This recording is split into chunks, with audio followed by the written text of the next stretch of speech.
هنرپیشه عزیزمون که مال چیز هستن، خودشون گفتن دیگه، بچه دروازه غار هستن، رفته بودن اونجا که فیلمشون رو معرفی کنن. دیدین که چه بربشویی این اختلال روانان به پا کرده بودن اینا، و دیدین که سربازای ما همه با بیکینی و کلاگیسا و ناخونهای دراز و پاشنه رو باید میدین، پاشنه های 10 اینچی همه اومدن به کمک.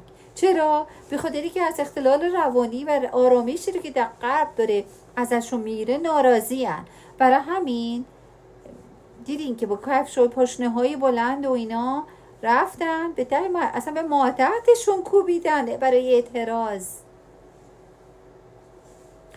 ما از اینا داریم، ما اعتراض خودمون رو بالاخره هر جوری باشه، اگر باشه که ماتحتمون رو مثل طبل بنوازیم میکنیم این کار. ما صدا و فریادمون رو به غرب رسوندیم، ما بهشون گفتیم ما با همون کفشای پاشنه بلندمون ما تحتمون رو هوا میکنیم، بهش میکوبیم مانند طبل، اژدرافکن نشانه میگیریم بر دشمن.